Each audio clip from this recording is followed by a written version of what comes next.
un podcast de Cooperativa. Este es el podcast de El Primer Café, una presentación de cooperativapodcast.cl, otra forma de escuchar.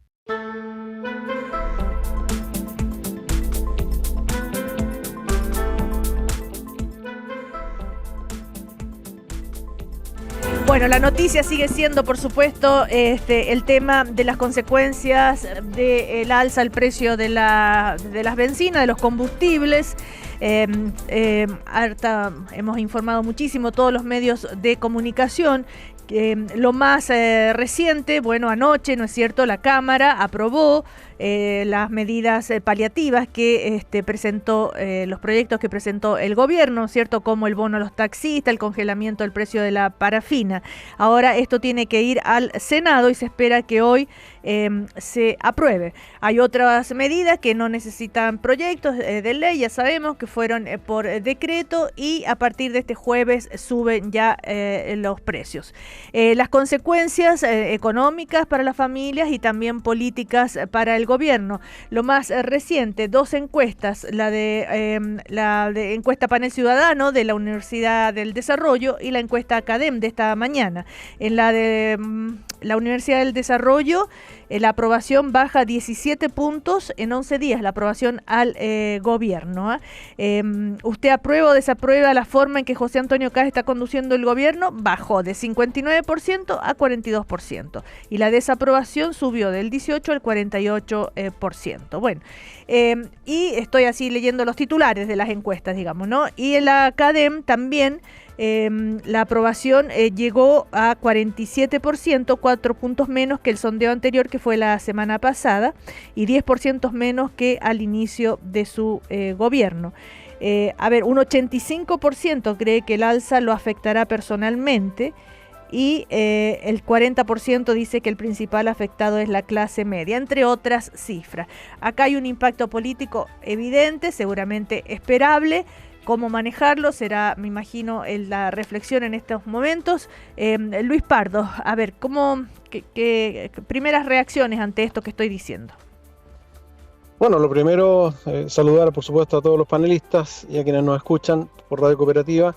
Lo primero es relevar que esto es una crisis mundial, que el precio del petróleo impacta transversalmente no solo la economía, sino que la vida cotidiana de todas las personas, y por lo tanto la reacción de la ciudadanía es perfectamente esperable, y yo creo que el gobierno era consciente de los costos políticos y de popularidad que tenía adoptar estas medidas.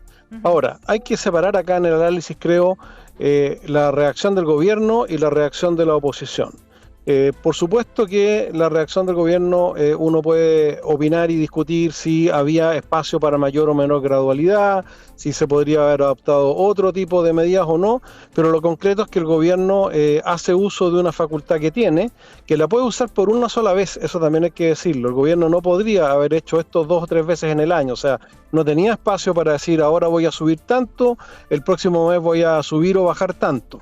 Lo que hizo el gobierno fue mantener el MEPCO, es decir, el mecanismo de estabilización, pero sinceró los precios que estaba teniendo el petróleo internacional, y adoptó un conjunto de medidas. Y aquí yo creo que ese conjunto de medidas, por supuesto, y esto es un déjà vu de lo que fue la pandemia, yo veo a la oposición saltando, encontrando todo insuficiente, criticando al presidente Piñera por cada medida que se adoptaba, y después Chile fue uno de los 3 o 4 países que tuvo mejor respuesta a la pandemia. Pero hoy día estamos viendo más o menos el mismo escenario.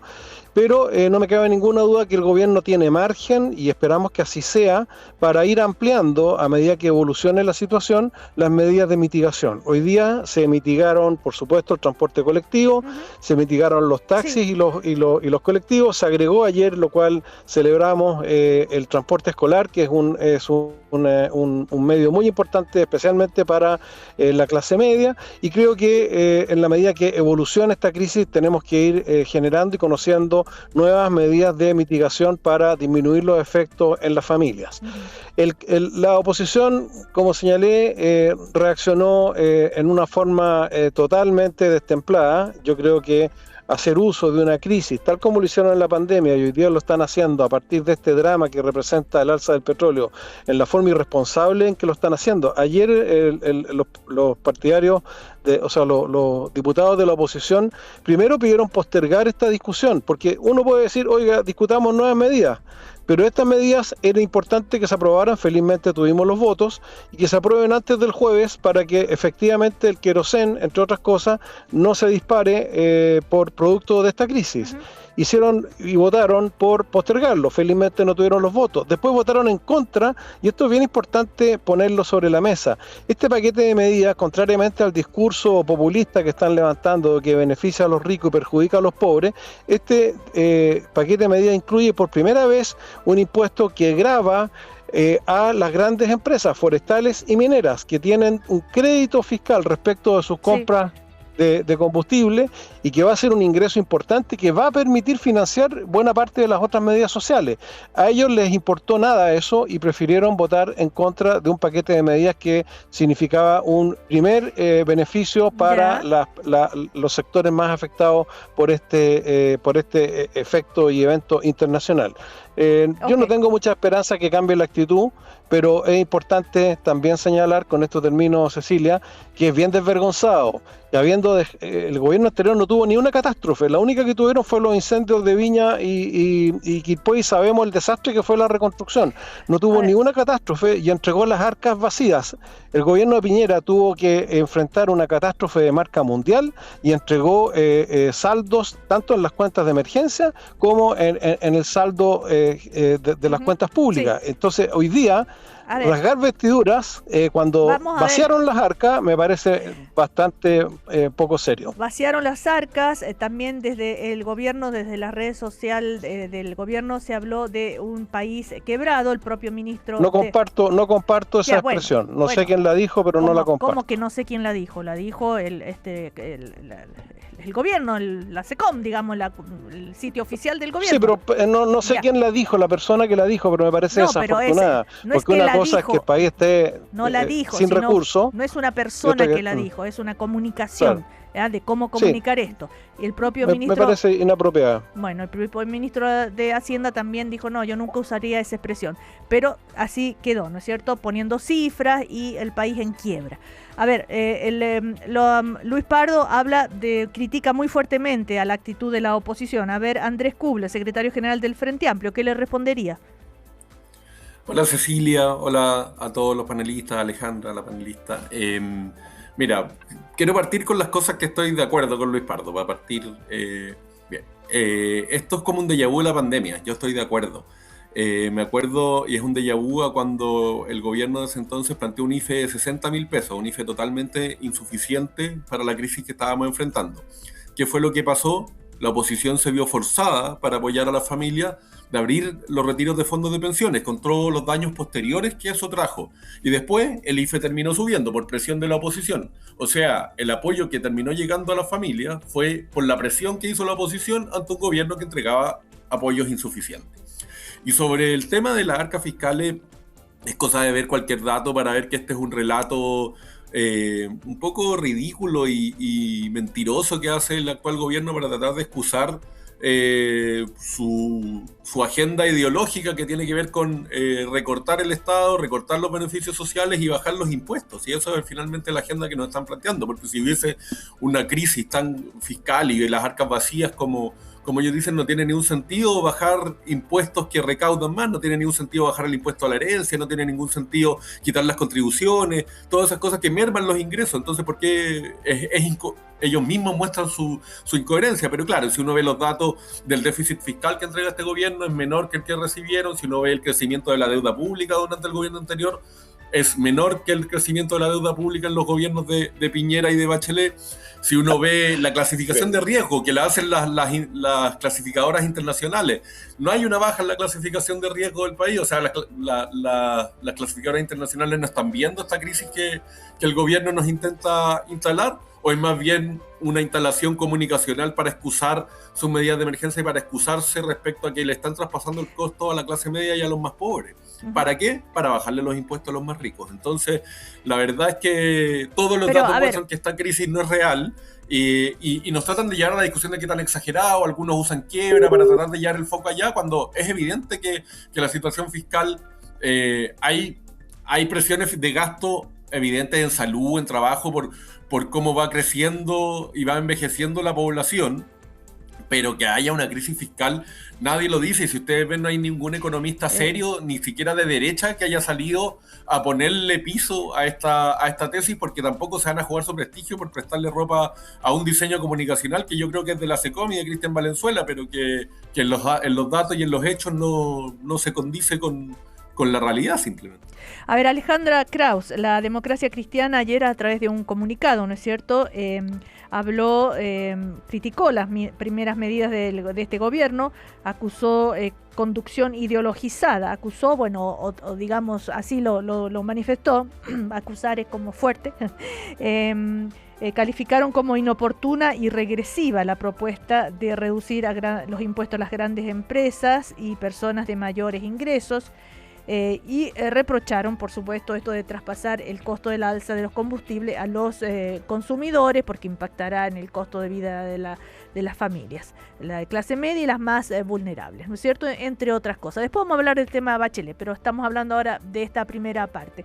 Alejandra, a ver, desde la Democracia Cristiana a todo esto, quiero hacer un paréntesis. Ayer, cuando se vota, se aprobó por gran mayoría, porque nadie podía votar en contra de las medidas paliativas que propone el gobierno para enfrentar esta situación. Alejandra. Hola Cecilia, y un gusto de estar con Andrés, con Benjamín y con Luis. A ver, efectivamente en la Democracia Cristiana no ha existido dos voces en esta materia, y tal cual como ha sido nuestra historia en el Parlamento, cuando hay afectación a la clase media, cuando entendemos que medidas no van en la línea de la justicia social, de la redistribución, siempre hemos mantenido una sola línea en esa materia. Tanto es así que si uno ve la votación ayer, las 5 votaciones que existieron a propósito de las compensaciones, la Democracia Cristiana en 4 de ellas vota exactamente en una línea, todos juntos, y a propósito de este impuesto que señalaba Luis, que se incorporaba, también afectaba a las pymes. Y ahí se produce un debate importante en el Parlamento, donde al final el gobierno lo que hace es incorporar, digamos, comprometerse a ingresar, esa es la palabra precisa, una indicación en relación a las pymes y este impuesto específico. Y queda en un compromiso, y eso hace que de los diputados nuestros, demócratas cristianos, 5 votan a favor y 2 atendió que era solo un compromiso. El diputado Ortiz y el diputado Pinilla señalan, se abstienen. Tanto hoy día está citada la Cámara de Diputados en la tarde, justamente a votar esta indicación comprometida, de tal manera que cuando llegue en segundo trámite al Senado, las distintas, digamos, estas propuestas de compensaciones vaya conforme a los acuerdos políticos obtenidos. Esa es la línea. Nosotros hemos sido claros. Lo que pasa es que, Cecilia, de verdad, entender que esto no iba a afectar a la clase media, a los más vulnerables, ¿y por qué duele lo de la clase media? Además lo ha dicho hasta Evelyn Matei, la candidata principal de Luis Pardo, para dejarlo claro, la candidata prioritaria presidencial. ¿Por qué duele? Porque la clase media, lo que siempre ha venido como rogando al Estado en su conjunto, a los distintos gobiernos, a los distintos parlamentos y congresos, es que en definitiva le han puesto el ñeque a través de la vida, con su trabajo, con el esfuerzo de educar a sus hijos, etcétera, y terminan siempre al margen, no alcanzan para los beneficios y se ven afectadas. Pues bien, ayer tú recorrías, hoy día no he recorrido, para ser honesta, antenoche y ayer, desde que se anunciaron las medidas, y uno recorría la ciudad por distintos motivos y veía los distintos comportamientos de los vecinos por comuna, que frente al tema del alza de los combustibles. Los servicentros repletos. Anoche era impresionante. Sí, impresionante. Ya, hay muchos que ya no hay. Sí. Efectivamente, el susto, porque el impacto para la familia de clase media, que viven Providencia, Macul, La Florida, La Cisterna, empezamos a recorrer. Yo ayer recorría, digamos, Américo Vespucio, la noche, muy tarde, departamental, y era Cecilia. A uno le recordaba otras épocas de nuestro país. Las colas eran infinitas, y eso no ocurría en las comunas más acomodadas. Bastante más acomodadas, que sabemos cómo votan. Claro.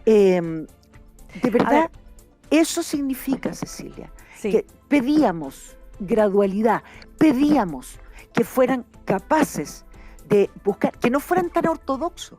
El ministro Quirós da la impresión que es de una rigurosidad, es como teoría económica 1, de verdad, no ser capaz de mirar cómo hacerlo mejor para no afectar. Ahora, y lo último que termino, Cecilia, es como colocar, pero anecdótica, digamos, sociológicamente, o algo le pasa a los gobiernos.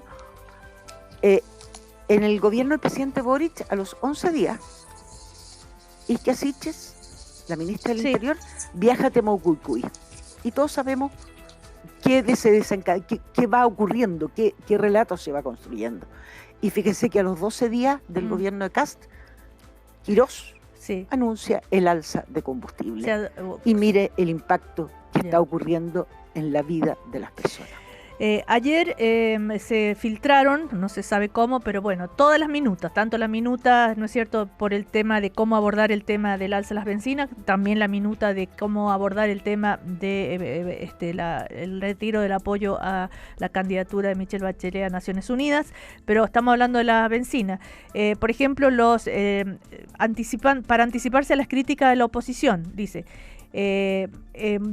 el gobierno solo beneficia a los ricos, no hay medida para los más pobres. Bueno, trampa a evitar, no mencionar jamás a empresas ni a sectores de altos ingresos en este contexto. Si la oposición lo lleva ahí, volver a los primeros protegidos son los más vulnerables. Otra trampa a evitar, les dice la minuta, a todos quienes oficialistas tengan que enfrentar a los medios.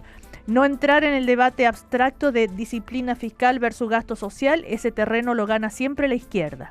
Siempre devolver a los datos concretos. ¿Quién dejó el fondo vacío? Y un montón de consejos de esa naturaleza, ¿no? No entrar en una polémica sobre si la guerra es suficiente excusa. Esta discusión no tiene fin. Volver siempre a los datos concretos y verificables. Ahora, ha llamado mucho la atención estas minutas que se filtraron, ¿no? Y cómo insisten en que se haga hincapié en la situación fiscal en que se encontró el país y las arcas fiscales y que está todo vacío, etcétera, etcétera. Pero esos son todos la estrategia del gobierno para enfrentar una decisión difícil como esta. Otra cosa es la reacción de la ciudadanía también. El Banco Central, que decidió no variar, ¿no es cierto?, la tasa de interés, advirtiendo que puede haber una inflación, va a subir incluso el precio de la UEF. Bueno, en fin. A ver, Benjamín Moreno, me imagino, lógicamente están preparados para afrontar esta situación. No hay una decisión difícil, por supuesto. Sin volver a recorrer todo, porque ya lo hemos venido hablando desde el lunes, las últimas reacciones, digamos, anoche cacerolazos en algunos barrios y lo de las encuestas. ¿Diputado? ¿Está ahí? Está muteado, parece. Bueno, ¿tiene problemas con la comunicación el diputado? ¿Está ahí? ¿Me escucha? Ahora sí, Benjamín. Buenos días. Sí, ahora sí. ¿Pero me escuchó la pregunta? ¿Cómo? Sí, le escuché todo. Escuché lo que señaló Alejandra. ¿Cómo está Andrés y Luis? Disculpe la demora. Hola. Mira, yo quisiera partir haciendo una pregunta a Cecilia. Ahí me encantaría que Alejandra nos ilustrara, ¿ya?, ¿cómo se podía hacer esa alza paulatina? Porque, mira, y esta es una exigencia mínima para meterte a conversar del tema. Lo primero es leerte la ley, ¿ya? Si tú vas a la ley, derechamente la ley del MEPCO, porque aquí decían, no, que van a eliminar el MEPCO, perdón. Todas las alzas, todas las situaciones que se están dando es a través de la ley del MEPCO, ¿ya? Tú vas al artículo 2, en el inciso 5, si no me equivoco, ahí mismo te señala que los decretos con los cuales tú tienes que ir adecuando los precios de paridad, los precios de referencia intermedios, tanto los superiores como los inferiores. Todas estas cosas tienen que ser con promedios móviles donde tú tomas en cuenta futuros de hasta un máximo de 3 meses, si no me equivoco, y tú puedes tomar precios de promedios móviles de semanas anteriores. Entonces tú no puedes llegar y inventar, así como por mera voluntad, un precio para que te digan, mire, es que en vez de 300 o 400, yo lo voy a ir subiendo de 150 porque se me plantó la gana, a no ser que Alejandra esté de acuerdo con pasarse por buena parte de la ley. Entonces yo lo primero que les pediría un poco de rigurosidad, porque además es una ley cortita, son 8 páginas, entonces no cuesta nada leerse, estudiarse, ver los impactos que esto puede tener. O sea, para ser concreto, usted dice, es imposible hacerlo gradualmente, ¿eso? Es que la ley no te permite ir haciendo Ok. lo que propone Alejandra, así como, mira, da 100, da 50, da 70 pesos. No, la ley Se está puede es bien cambiar clara. la ley y discutir en el Congreso. Andrés Se puede Publi. cambiar la ley y discutir en el Congreso, pero tú lo que vas a tener en Claro. esto es que vas a seguir gastándote 160 millones de dólares Le por pones, semana. le pones y urgencia parece- como gobierno. No, pero Le escucha, pones Sí, pues se puede escucha, discutir en 2 urgencia, días como por las favor. ayudas. Pero me Como pueden las ayudas se escuchar. están Vía discutiendo en 2 días. subsidio, existe. ¿Puedo hablar o no? Benjamín. Sí, ¿Puedo por hablar o supuesto, no? sí. ¿Puedo hablar o diputado. no? Porque Sí, lo sí. que uno esperaría de actores como Alejandra o Andrés es que por lo menos hubieran revisado la ley para saber qué es lo que tú tienes que opinar respecto a la ley. Porque una cosa es decir, yo escuché a un analista, yo escuché a una persona que dijo, y otra persona, alguien que por último se da la lata de leerse la ley, ¿ya? Porque además, cuando tú entras a discutir esta norma, te amarra por lo menos por 3 semanas y tú te estás gastando 160 millones de dólares o 140 millones de dólares por semana. Por lo tanto, la responsabilidad fiscal, ¿qué te indica? Mira, te indica que tú tienes que tomar medidas que muchas veces pueden ser dolorosas, pero vas a ser responsable. Porque el mismo gobierno del cual Alejandra y Andrea eran parte hizo oídos sordos cuando le tocó toda la situación de las alzas de las cuentas de la luz en el 2022. Decidió congelarlas. Le dijo a las personas, mire, yo soy tan bueno que le voy a congelar esto. ¿Por qué? Por criterios de popularidad o populismo, digamos, en ese minuto. Entonces, ¿qué pasó después? Se descongelaron las tarifas eléctricas y se disparó mucho más de lo que iba a ser el costo de la luz. ¿Y quién lo pagó? No lo pagó el Comité Central del Frente Amplio. No lo pagó Alejandra. Lo terminaron pagando todos los chilenos con la cuenta de la luz. Y usted puede tener el Entonces discurso lo que pagué. quiera. Entonces No, lo pagué. usted puede tener el discurso que quiera. Pero los chilenos tienen claro lo que pasó con las cuentas de la luz. Y usted ármele el mono que quiera, arme el discurso que usted quiera. Nosotros, por contraparte, decidimos optar un camino que muchas veces es más impopular, ¿ya? Que es más duro, que es más costoso incluso para ser gobierno, pero que nosotros creemos que es el camino correcto. ¿Por qué? Porque además tú tienes diferencias entre situaciones complejas en cuanto a los precios del petróleo anterior, como el tema de la guerra de Ucrania, donde en 3 semanas el aumento del precio del barril Brent de referencia fue de un 10% y acá tú tienes un 30%. La Agencia Internacional de Energía dice que esta es una crisis sin precedentes en los últimos 40, 50 años. O sea, solamente comparable con la crisis del crudo del petróleo de los 70. Entonces, tú estás en una situación compleja totalmente y lo que tú requieres para poder afrontar esto es ser transparente y decir las cosas con la verdad. Es decir, acá el país debe 40.000 millones de dólares más que para la guerra de Ucrania. El Fondo de Estabilización Económica y Social, donde el gobierno del expresidente Boric le puso un manotón, en ese minuto tenía 8.000 millones de dólares y acá tú tienes 3.000 y el costo estimado de esto puede llegar a ser de 4.000 millones de dólares. Por lo tanto, en la guerra ruso-ucraniana le inyectaron 2.500 millones de dólares, 2.300 y tanto para ser exacto, al MEPCO, y acá si tú tuvieras que inyectarle toda la plata, tú tienes que vaciar el FES. ¿Qué pasa si a futuro tienes otra contingencia? Ya, vamos a ir a comerciales, diputados, porque estamos atrasaditos. A la vuelta seguimos, por supuesto, con esta interesante conversación. Ya volvemos. Estás escuchando el podcast de El Primer Café, una presentación de cooperativapodcast.cl. Seguimos en el primer café con el diputado del Partido Republicano Benjamín Moreno, con la secretaria nacional de la Democracia Cristiana Alejandra Kraus, con el diputado de Renovación Nacional Luis Pardo y con el secretario general del Frente Amplio Andrés Kubler. Estábamos ante unos comerciales hablando del impacto de las medidas que se han tomado, de las decisiones respecto a cómo abordar el alza del precio del petróleo, de las medidas que se aprobaron ayer, ¿no es cierto?, las compensaciones que propuso el gobierno y que finalmente se aprobaron, porque claro, la oposición no tiene tampoco mucho margen para oponerse a medidas como esas, ¿no?, que son para justamente ir en ayuda ante esta realidad. Les guste o no les guste, es una decisión que ha tomado el gobierno y que ya han dicho no van a dar un paso atrás. Y están conversando sobre la posibilidad de que esto hubiera sido gradual también, ¿no? Ahora, respecto a lo del pasado, el ministro Marcel el otro día recordaba que a ellos les tocó el precio del barril por arriba de los $100, la guerra de Ucrania, ¿no es cierto?, y Rusia, y que no se dedicaron a culpar al gobierno anterior por la situación fiscal, sino que a gobernar mantuvieron el precio y redujeron los gastos por otro lado. Bueno, son algunas de las explicaciones. Pero a ver, Andrés Kubler, ante lo que decía el diputado Moreno, o sea, gradualidad, ¿de qué manera? ¿Cómo hubieran enfrentado, o cómo crees tú que se debería haber enfrentado esto? ¿Cómo podrían haber hecho para que el impacto no sea tan fuerte?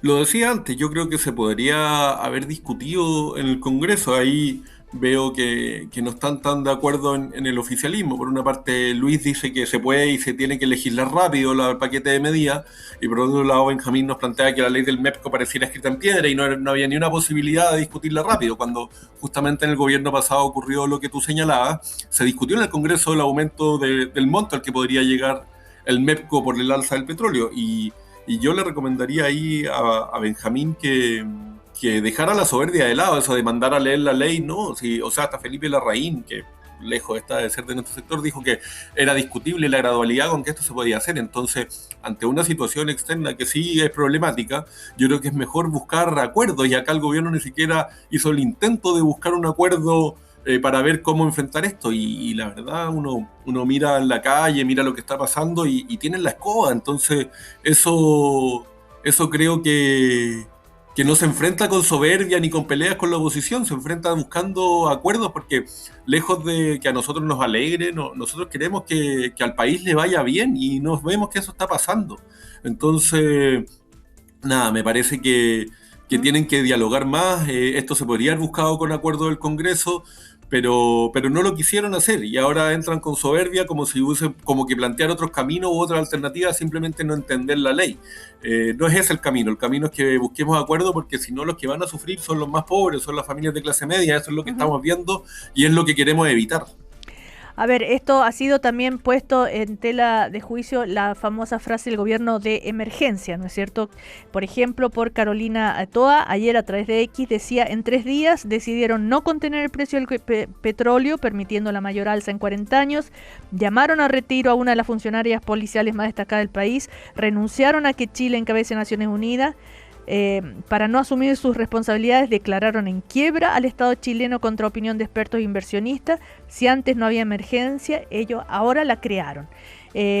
Hace un ratito atrás también la presidenta del Partido Socialista, Paulina Bodanovich, se manifestaba en ese sentido. Luis Pardo, más allá de quién tuvo la culpa, quién no tiene la culpa, ¿cómo crees tú que puede seguir adelante el gobierno administrando esta situación? Bueno, ¿Cómo yo creo debería? que ahí es donde hay que poner el énfasis, Cecilia, porque podemos estar programa echándonos la culpa unos a otros. Obviamente que el estado del arte, el estado económico en que se recibe el gobierno es un dato. Recién escuchábamos datos que no sé de dónde los sacan. ¿Cuáles? Millones de dólares más debe el país hoy día que hace 4 años atrás. Hubo una baja de la posición relativa de la deuda externa porque cambió el precio del dólar, pero no porque el gobierno anterior haya entregado las arcas bien. Efectivamente la clasificación de riesgo de Chile estuvo estable, pero bajó al término del gobierno del presidente Boric, y en definitiva hoy día tenemos menos recursos para enfrentar la crisis, pero hay que enfrentarla. Y yo no estoy de acuerdo con que se diga que no hay disposición al diálogo. Ayer hubo bastante disposición al diálogo. El presidente, o sea, el ministro de Hacienda, cuando se planteó esta duda, que según él no existía la posibilidad de que el aumento de impuestos que afectaba a las mineras y a las forestales perjudicara a las pymes, ofreció un receso de 5 minutos para ingresar una indicación y corregirlo inmediatamente. Y nuevamente el Partido Comunista y el Partido Socialista no dieron la unanimidad. Entonces, la disposición al diálogo está, y yo creo que es importante que la vayamos practicando, porque reitero lo que dije en mi primera intervención, acá hay un dolor inmenso para la clase media, para las familias y para las pymes, y vamos a tener que seguir desarrollando probablemente nuevas medidas de mitigación que se van a discutir y debatir en el Congreso. Ahora, de todo lo que dice Carolina Toá, que puede ser muy bonito discursivamente, parte de una premisa falsa. La emergencia no la produce, la emergencia es una emergencia muy... Hoy día vemos en las noticias cómo los alemanes cruzan la frontera para ir a cargar combustible a otros lugares donde está más barato. Esta es una situación inédita, no es verdad, no se puede comparar con la crisis de Ucrania porque nunca había subido el petróleo un 40% en 2 o 3 semanas, y eso es lo que provoca esta crisis, no es el gobierno, que podría haber sido este o cualquier otro. Entonces yo creo que es bueno que nos enfoquemos en cómo se va a ir enfrentando la crisis. Cuando nos dicen que hay que seguir pagando 160 millones de dólares semanales, bueno, ¿de dónde los vamos a recortar? Vamos a dejar de pagar las listas de espera que dejaron, vamos a dejar de operar a la gente que se está muriendo, vamos a suspender el plan de oncología. Entonces, esta es una crisis compleja y ojalá tengamos un buen nivel de debate para ir enfrentándolo. Alejandra Kraus, a ver. Escucho con algún grado de esperanza tanto lo que dice Andrés, que es la disposición, ¿no es cierto?, del Frente Amplio, de la oposición, digamos, a encontrarnos, y también el tono de Luis. Pero yo también invitaría, y particularmente a Luis, y bueno, y tengo que hacer una precisión a Benjamín, que dijo que la democracia cristiana había sido parte del gobierno de Boric. Parece que él no sabe que nosotros no fuimos parte. Pero una pequeña precisión al pasar. Está bien, Luis, entrar en un diálogo porque el país lo necesita. Y yo creo que nosotros, como particularmente la democracia cristiana, como oposición, vamos a ser clarísimos en ello. Siempre que el bien común del país, de cada una de las personas, por delante, vamos a entrar al diálogo. Pero de repente el permanentemente estar culpando a otros de una definición, de una decisión que se adopta por un gobierno determinado, no me parece el camino correcto. Porque además creo, Kast ganó democráticamente, Kast le propuso al país una determinada línea, y objetivamente, y para transparentar, Luis, tanto los republicanos en particular, y a lo mejor parte de la derecha, con lo que es al menos, en el caso cierto de la democracia cristiana, la protección, el rol del Estado en determinadas circunstancias, que Piñera lo entendió, que Piñera lo entendió muy bien a propósito del Plan Nacional de Vacunación, a propósito del COVID, de lo que significó claramente la necesaria, digamos, coordinación con el sector público y privado. Piñera lo entendió de una cuando enfrentó a la pandemia. Y fuimos capaces de ir construyendo respuestas adecuadas cuando inicialmente no lo eran, Luis, no lo eran. Aquí, dejemos claro, el rol del Estado pasa a ser esencial en circunstancias de crisis, no de un gobierno de emergencia. Eso les va a pesar. Es como esta declaración digamos, de la línea o relato que querían instalar de un país quebrado, ¿ya? Que es gravísimo. Pues bien, un gobierno de emergencia se debió enfrentar a una emergencia verdadera donde todos teníamos que cooperar. Entonces yo, de verdad, Luis, invito a que seamos capaces de construir respuestas oportunas de manera adecuada para el interés superior del país. Y ahí nos vamos a encontrar todos. Nadie se va, pero no sigamos responsabilizando a unos u otros. A ver, sobre ese punto justamente, Alejandra, ayer el propio presidente José Antonio Kast hizo declaraciones durante la jornada en unas actividades que tenía, volvió a explicar, ¿no es cierto?, las razones por las cuales se tomaron estas decisiones y dijo, nosotros hoy día enfrentamos una crisis mundial y una crisis fiscal. Crisis mundial que no buscamos por una guerra y crisis fiscal que es responsabilidad de quienes nos antecedieron en el gobierno de Chile. Esa fue la declaración del presidente Cecilia, Kast. Sí. Cecilia, ¿usted se imagina lo que habría sido el gobierno de don Patricio Aylwin en el diálogo con esa derecha democrática de grandes líderes si todo lo hubiéramos responsabilizado a Pinochet, al tema económico? Se requería una visión de futuro porque el país lo necesitaba. Si Aylwin, sí, ya voy. Si Aylwin no hubiera estado a la altura de lo que le demandaba el país, lo que se había comprometido con el país, Kast se comprometió con seguridad y una serie de cosas que todavía no vemos nada, salvo el tema de la ministra Steiner, que ahí hay un punto que estamos silenciados, que dice el día domingo que hay que restaurar el Estado de Derecho. Luis, no puedes estar de acuerdo con ello. En nuestro país existe el Estado de Derecho. Y eso también, todos tenemos la obligación de proteger ciertas definiciones que como sociedad tenemos. Entonces, yo quiero decir que demando la visión de Estado de todos, particularmente el gobierno que tiene la responsabilidad de conducir a este país. A ver, diputado Moreno, ¿está muteado? ¿Cecilia? Sí, ¿quién es? Luis Pardo, diputado sí. Moreno, a ver. Ah, no, es Luis Pardo el que está hablando. No sé qué le pasa al diputado Moreno, se mutea. Ah, diputado, le llamo. Mira, respecto de lo que señala Alejandra, Luis Pardo. Yo creo que el dato del estado de las arcas fiscales no es un dato menor y no es un capricho del gobierno ponerlo sobre la mesa. Es distinto, o habría sido muy distinta la situación si hubiésemos tenido los fondos de emergencia disponibles, si tuviésemos la capacidad de endeudamiento disponible. No hay capacidad de endeudamiento, todos los economistas dicen que sí. Pero mire, al 31 de diciembre, la caja fiscal cerró con 40 millones de dólares. Un 10% de lo que cerraron las cajas fiscales de todos los traspasos anteriores, salvo uno en que veníamos saliendo de la crisis, asiática, y la caja eran 1.600 millones de dólares. Se recibieron 40 millones de dólares. Eso es como no recibir nada. Y al día siguiente, o a la semana siguiente, el gobierno se endeuda, el ministro Grau, se endeuda en 4.000 millones de dólares, comprometiendo un tercio de las capacidades que tiene Chile para endeudarse en el año, para tapar ese hoyo que deja el 31 de diciembre. Entonces, realmente, y vuelvo a decir, yo no quiero centrarme en esto, pero tampoco es aceptable. Se siguen centrando.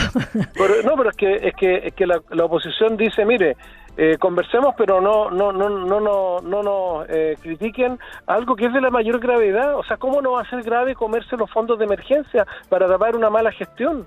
O sea, ¿cómo no va a ser impresentable que un gobierno que no tuvo catástrofe, que la única que tuvo no lo resolvió y que era menor en relación a las cifras que estamos hablando, hoy día diga, no, mire, yo me ofendo si me dicen, si esos son los datos. A ver, Ahora, el tema del diálogo, por supuesto que tiene que estar el diálogo, pero es difícil hacer el diálogo cuando todo se reduce a un eslogan, o sea, todo es para beneficiar a los ricos y perjudicar a los pobres. No, eso los que lo dicen saben que no es así. El tema es, entonces, si en estas circunstancias, teniendo en cuenta esta situación extraordinaria que nadie se la esperaba, porque depende, ¿no es cierto?, de una guerra que Chile no puede manejar, no sería bueno quizá posponer esa iniciativa de bajar los impuestos corporativos. Esa es la pregunta de fondo, o el impuesto a la herencia, o la integración, reintegración del sistema tributario. Esas son las preguntas que se están haciendo de fondo ahora.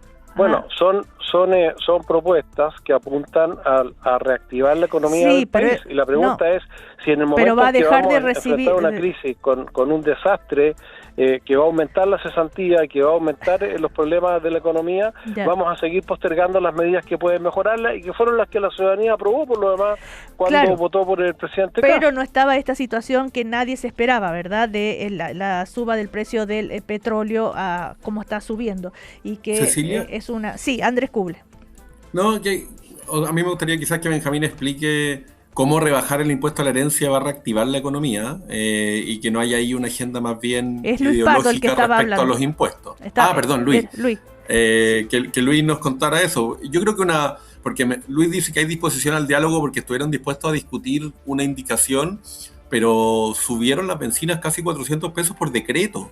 Entonces, donde en el tema central fue donde no hubo un espacio para dialogar y buscar soluciones en que pudiéramos estar todos detrás, ante un momento que es difícil que pudiéramos decir todos estamos detrás de la solución. No, se hizo sin discutir, y yo creo que una buena señal de disposición al diálogo sería decir, ¿saben qué? Vamos a postergar la discusión que rebaja impuestos, porque si hay una situación tan compleja, no tiene sentido reducir los ingresos fiscales por medio de menos impuestos. Entonces, ahí en los temas centrales creo que es importante que haya disposición al diálogo más que en discutir una indicación menor en el Congreso. Cecilia, sí. La discusión si se va a subir o bajar impuestos es una discusión que se tiene que dar, por supuesto, y se dará en el marco de la discusión tributaria cuando corresponda. El gobierno no ha ingresado ese proyecto y hay muchas, no es solamente un impuesto que se sube, es un conjunto de medidas que se baja y es un conjunto de medidas. Y hoy día en este paquete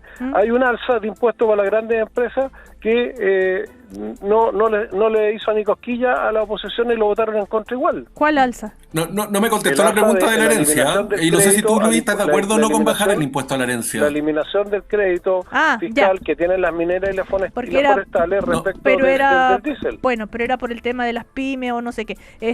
Pero la pregunta que te hace Andrés. Respecto de si es... No, yo estoy de acuerdo que eso es parte de la democracia, hay que debatirlo. No, el tema del impuesto a la herencia. Eso sí, ¿tú estás de acuerdo con bajar el impuesto a la herencia? Lo que pasa es que el impuesto a la herencia es parte de un paquete de medidas. No, y el impuesto a la herencia... En esa medida particular estoy preguntando, no estoy preguntando del resto del paquete. Es parte de un sistema. Tú no puedes evaluar una medida sin ver el conjunto de medidas que forman parte de un plan de respuesta. Vamos a ir a comerciales. El tiempo pasa volando. Por eso a la vuelta ya el último bloque para que vayan pensando en poder de síntesis. Ya volvemos. Estás escuchando el podcast de El Primer Café. Una presentación de cooperativapodcast.cl. Último bloque, nuestro primer café de hoy. Estamos con Andrés Kuble, Luis Pardo, Alejandra Kraus, Benjamín Moreno. Todos los dos bloques los dedicamos, ¿no es cierto?, al tema que más preocupa a la ciudadanía en este momento, que es el alza a las tarifas del transporte público. Pero también hay otras noticias, a ver si alcanzamos. Está... el tema de la decisión del gobierno de no respaldar la candidatura de Michelle Bachelet a la presidencia de Naciones Unidas. Ella dijo que igual ella persiste, ¿no es cierto?, en su candidatura, aunque no tenga el apoyo del gobierno de Chile. Eso ha generado muchísimas reacciones, por supuesto. Y sobre ese punto quería preguntarle al diputado Benjamín Moreno, que espero que ahora sí está desmuteado, diputado. ¿Ah? Parece que sí, no sé si me escucha. Ahora sí, pues. Oiga, diputado, bueno, esa es una Estaba sufriendo censura, Cecilia. No. Acá quedó en silencio, un silencio así, decía, pero no quiere hablar el diputado. Oiga. No, si yo quería hablar, de hecho, quería responder algunas de las cosas antes de responder tu pregunta, porque creo que hay varias imprecisiones. Sí, voy a ser súper corto, de verdad. Lo primero, para señalarle a Andrés que no es soberbia pedirte que cuando vayas a discutir una ley o algo, sepas de qué se trata la ley y qué es lo que te exige. Entonces es un mínimo como para entrar a conversar. O sea, si tú quieres conversar sobre vaca y no distinguir entre una vaca y un camello, no es soberbia ir a pedirte que sepáis más o menos apuntar con el dedo cuál es una vaca. Ya, perdón eso, pero tenía que decirlo. Yo creo que acá hay un dicho que se aplica muy bien, y a mí me gustan harto los dichos, como soy de campo, es a Dios rogando y con el mazo dando. O sea, sendas declaraciones escuchábamos del alcalde Maipú, de Andrés, de distintos, llamados al diálogo. Pero uno se pregunta, ¿el Frente Amplio va a ser la misma oposición obstruccionista y miserable que fueron cuando era presidente Sebastián Piñera? ¿Y por qué lo digo? Por distintas cosas, porque una cosa es el discurso que dan, ¿no es cierto? Y esto también se cruza con el tema de la expresidenta Bachelet. Una cosa es el discurso que dan, pero cuando nosotros estábamos conversando, y a mí no me va a venir a contar Andrés qué conversamos o qué no conversamos, yo estaba llevando buena parte de las negociaciones en esto. ¿En qué? En la tramitación del proyecto ayer, conversando con sectores del PPD, del socialismo, de liberales, del PDG, del ADC. O sea, no me va a venir a contar qué es lo que yo estaba haciendo dentro de la sala. Entonces, y cuando llegamos a este acuerdo por solicitud de bancadas de centro izquierda, del socialismo, de distintos, fue el Frente Amplio el que se niega a dar la unanimidad para que pudieran meter la indicación ahí mismo. Y nosotros dijimos, bueno, aunque el Frente Amplio nos niegue esto, nosotros igual vamos a hacer el esfuerzo porque entendemos el punto de sectores políticos distintos al nuestro y lo vamos a incluir en el Senado. Y después tú tienes otras cosas que te van mostrando con hechos, no con el relato ni la poesía que acostumbran, sino que con datos. Por ejemplo, la votación del estado de excepción, que hace pocas semanas Gonzalo Vinter, el presidenciable con no mucho éxito del Frente Amplio, votaba a favor del estado de excepción. Y ahora 3 semanas después lo vota en contra simplemente porque lo que están pidiendo el estado de excepción es otro gobierno, o sea, no tiene ninguna justificación. Entonces, este discursillo de decir, mira, el diálogo, lo bonito de esto, no se condice con las acciones que tienen. Y pasa lo mismo en el caso, por ejemplo, de Michelle Bachelet, porque te dicen, no, esto es una afrenta para Chile, esto es no sé qué, no sé cuánto, las políticas de Estado, pero se quedaron callados absolutamente con la situación de Claudio Grossman, cuando era una persona que ese sí que era una persona que uno podría decir, mira, ¿sabéis que él une al espectro político completo? ¿Y a diferencia de Michelle Bachelet, porque Michelle Bachelet no, si muchas veces corría a abrazar a Fidel Castro, muchas veces condescendiente no, fue una vez.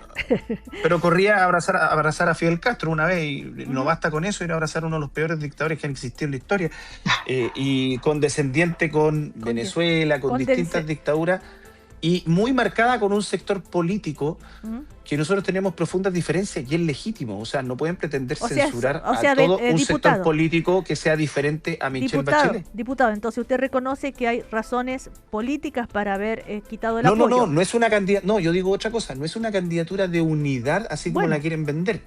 Entonces, es que, pero da a entender que entonces que esa es la razón, contrariamente a lo que ha dicho el gobierno, que es porque costaba mucho dinero y porque no tiene posibilidades de tener éxito. Dije otra cosa, la venden como una candidatura de unidad.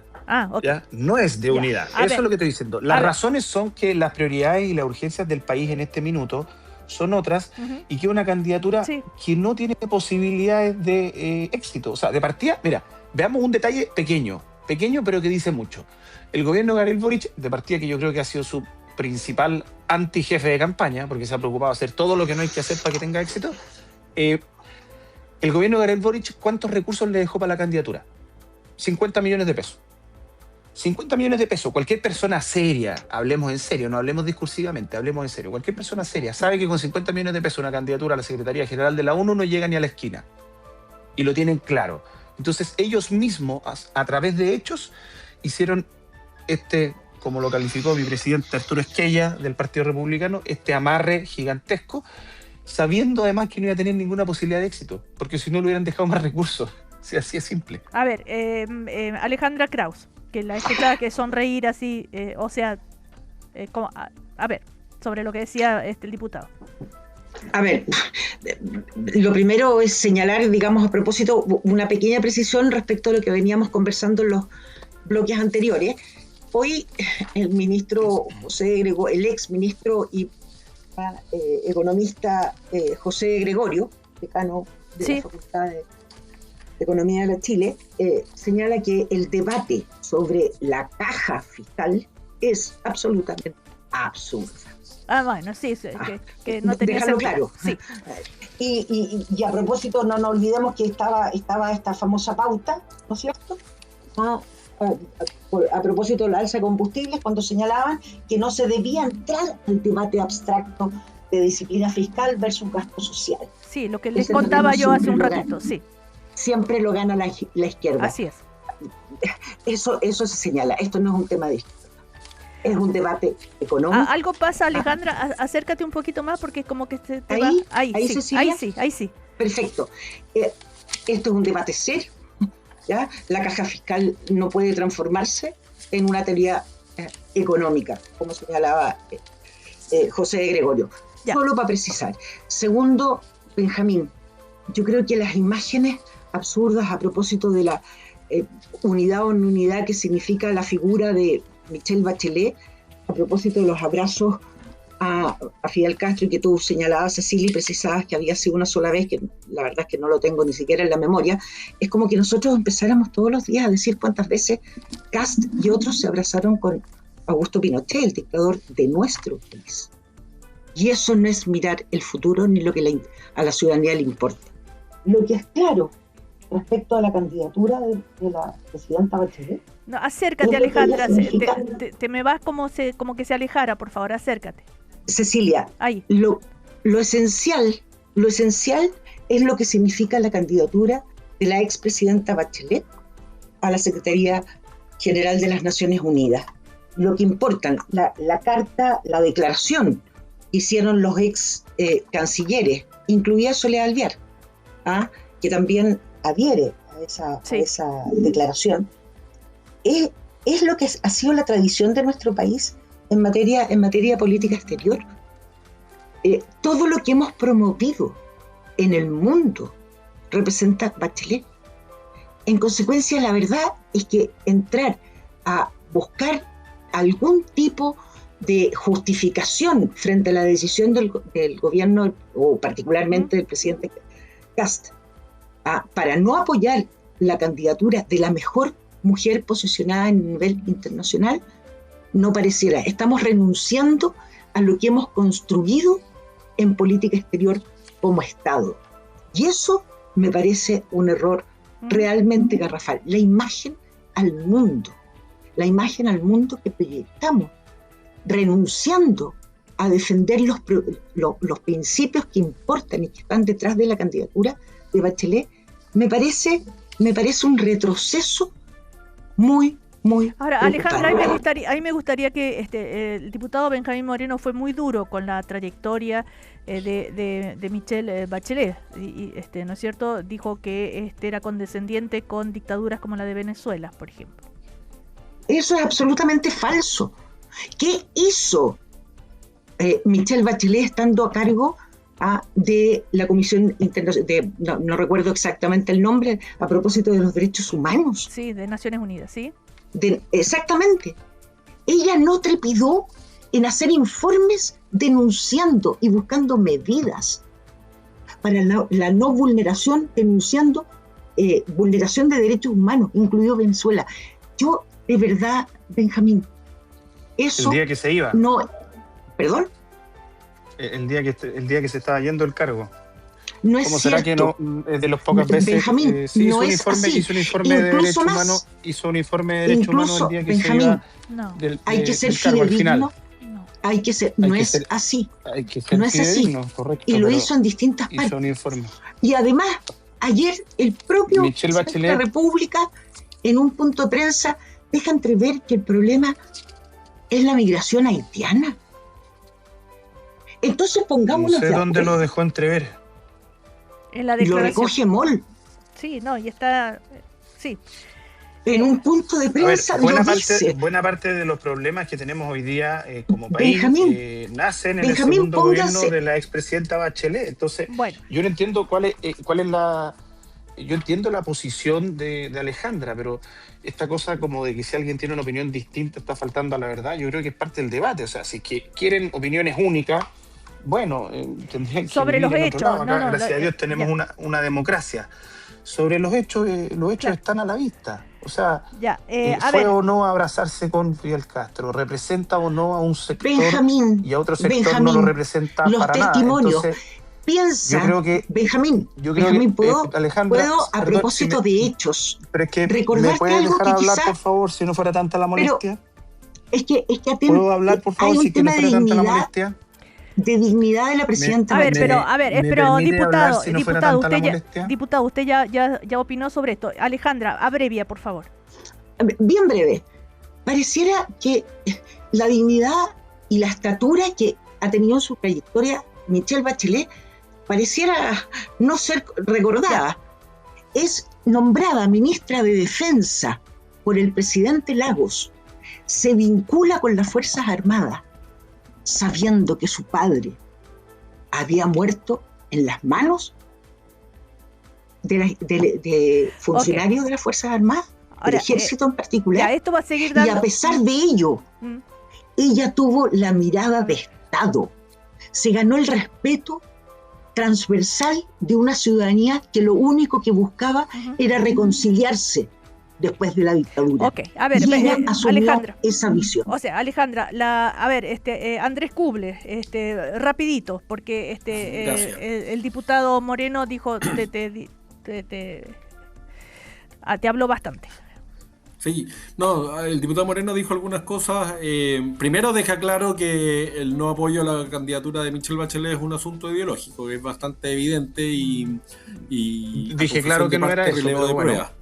Ahora bien, dije claro que no era eso, pero bueno. Pero después toda tu argumentación ha ido en esa línea, entonces es bien evidente. No. En segundo lugar, habla de la oposición del Frente Amplio y yo quiero darle la tranquilidad. Nosotros no vamos a hacer una oposición como la fue el Partido Republicano al gobierno del presidente Boric. Una oposición que no concurrió a ningún solo acuerdo por el bien de Chile, que no estuvo para la reforma de pensiones, que no estuvo para la 40 horas, que no estuvo para el alza del sueldo mínimo. Eso es falso porque yo estuve sentado en la mesa. Yo estuve sentado en la mesa al principio. En la votación, en las votaciones, cuando importa, con el voto, Benjamín. No, es que está hablando de las mesas. Yo estuve sentado en las mesas. No, yo estoy hablando de las mesas, estoy hablando con el voto, concurrir con yo estuve sentado en las mesas en la de seguridad. Pero, diputado Moreno, nosotros no vamos a hacer oposición como fue el Partido Republicano. Y lo último que quería decir sobre la soberbia, el marcar una diferencia política y decir como, no entienden la ley, cuando lo que estamos planteando es cambiar la ley, y esa es la soberbia, suponer que que el adversario no sabe o no entiende, cuando en realidad lo que se está planteando es un camino político distinto, que es debatir en el Congreso y generar acuerdos transversales. Para eso, al parecer, no están disponibles. Ok, Luis Pardo. Sí, yo creo que en relación a la candidatura a la expresidenta Bachelet, el punto no es ni su posición política, ni tampoco su trayectoria. Ella, le gusta a quien le guste, fue elegida 2 veces presidenta de Chile, tiene una trayectoria y eso no está en discusión. El punto acá es que el gobierno del presidente Boric rompió precisamente la tradición en materia de relaciones exteriores. Cuando se postuló José Miguel Insunza a la OEA, cuando se postuló Rafael Moreno a la FAO, se hizo una ronda con la oposición, se logró la unidad antes de anunciar la candidatura. El presidente Boric no hizo nada de eso. Sorprendió en las Naciones Unidas, lanzando una candidatura con un discurso en el cual, es que es una candidatura que nació muerta producto de la conducción del gobierno anterior, que tuvo, más bien creo yo, la idea de dejarle un presente griego al presidente entrante, que una honestidad en presentar una candidatura que puede que para la presidenta Bachelet sea honesta, pero lo que hizo Boric de pegarle en el mismo discurso que la anuncia al país que tiene derecho a veto y todas las otras cosas que ha venido haciendo, hacen que esa candidatura haya nacido muerta, y lo que ha hecho el gobierno es sincerar esa situación y no gastarse $50 millones en una candidatura que aparentemente no tiene destino. ¿Y si llega a tener éxito? ¿De peso, de dólares? De pesos. Ahí me quedé en la duda, que Benjamín dijo no, peso. 50 millones de pesos, 50 millones de pesos lo que dejó el gobierno en la glosa, pero no vale 50 millones de pesos, hay que recorrer en el mundo. Cecilia, pero Luis, espera Alejandro, Luis, una preguntita corta. ¿Y si llega a tener éxito la candidatura de Bachelet? Bueno, va a ser la secretaria general de las Naciones Unidas, un organismo que hay que reformar íntegramente, en lo cual todos están de acuerdo. ¿Y cómo queda Chile en esa situación? Yo espero que, obviamente que si es ella la secretaria, Chile va a tener con la Secretaría General de la ONU la misma relación que ha tenido siempre, que es una relación diplomática. ¿Sería una mala noticia para ustedes si ella tiene éxito? No, en absoluto. Yo creo que la ONU está tan mal y hay que reformarla, obviamente, mejorarla, pero no es una mala noticia. Ok, Alejandra, una frase, porque tengo que cerrar. Bien breve. Todos los argumentos, tanto de Luis por un lado y Benjamín por otro, distan, y las declaraciones del propio presidente Kast a propósito de los haitianos, distan tanto de la declaración aparentemente oficial que quisieron instalar. Bachelet hoy día es más grande, es más valorada en el país y con una adhesión internacional que empieza a declararse específicamente. Y solo recordarles a Luis y a Benjamín, y a lo mejor la grandeza de Jaime Guzmán con el retorno a la democracia, cuando él solicitó a la derecha completa que se designara presidente del Senado a Gabriel Valdés. Pareciera que no hemos olvidado la derecha lo que es la política en sí. Ya. Relevar la política en tiempos complejos Ok. es una responsabilidad. Seguimos la próxima, porque esto da para mucho y va a seguir presente todo este debate. Hay muchos temas todavía para discutir en el Congreso, todas estas medidas. Siguen las filas en las bencineras a la espera de combustible. Vamos a ver qué pasa, si hay llamados a cacerolazo por un lado, por otro lado el presidente Kast dijo, bueno, que se manifiesten pero en paz. Bueno, vamos a ver cómo evoluciona toda esta situación. Gracias al diputado Benjamín Moreno, Alejandra Kraus, Luis Pardo, Andrés Kubler, el diputado Luis Pardo, por supuesto. Que les vaya muy bien. Hasta la próxima. Gracias. Un abrazo. Buena semana para todos y para el país. Y para el país, sobre todo. Aquí termina el podcast de El Primer Café. Lo escuchas en vivo de lunes a viernes desde las 9 de la mañana y todos los días en cooperativapodcast.cl.